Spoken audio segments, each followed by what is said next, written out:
turma! Vamos iniciar mais uma videoaula e dessa vez vamos falar um pouco sobre a afinidade eletrônica. Como vimos, é possível arrancar um elétron de um átomo, bastando para isso fornecer energia, a energia de ionização. A partícula que resultar daí será um íon positivo, um cátion. Vejamos então outra situação. Seja um determinado átomo no estado gasoso, isolado e no estado fundamental. Esse átomo pode receber um elétron em sua camada de valência, e nesse caso haverá liberação de energia.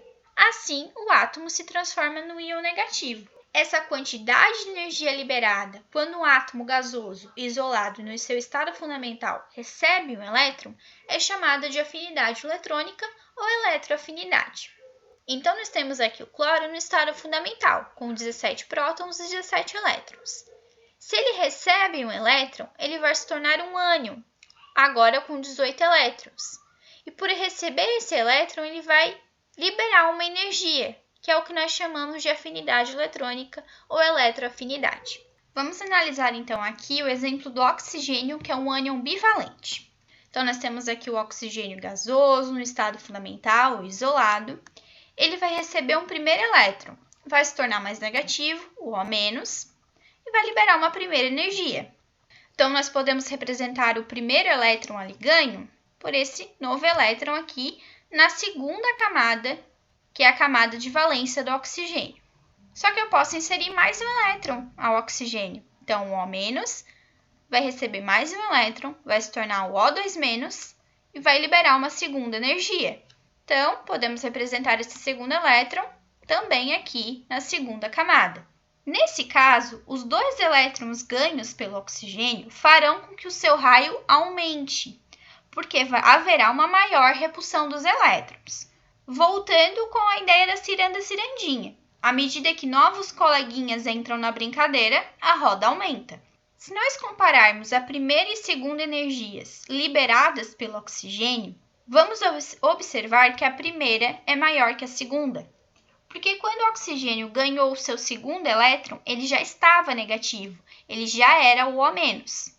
E isso vai gerar uma repulsão, porque eu ganhei um novo elétron, então a repulsão dos elétrons aumenta, fazendo com que esse segundo elétron que o oxigênio ganhou seja atraído com menos força. Se ele está sendo atraído com menos força, eu vou liberar uma energia menor.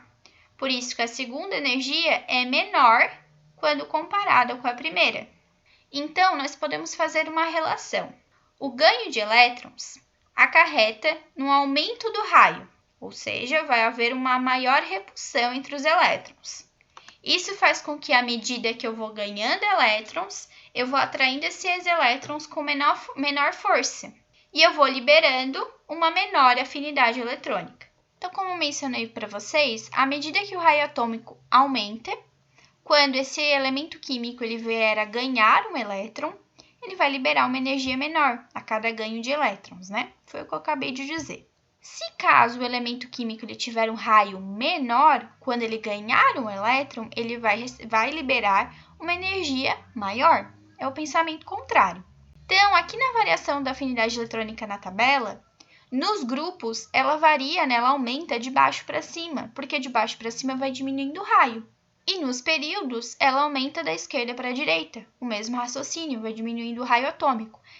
Então, nessa imagem aqui que a gente tem uma representação por blocos, se tu for seguir as setinhas, tu vai pensar, então os gases nobres possuem a maior afinidade eletrônica da tabela? Não, eles não possuem, eles não estão sendo representados nem aqui, estão até em branco, e aqui também não estão sendo representados. Porque os gases nobres eles já são estáveis. Então, eles não querem ganhar novos elétrons, nem mesmo perder.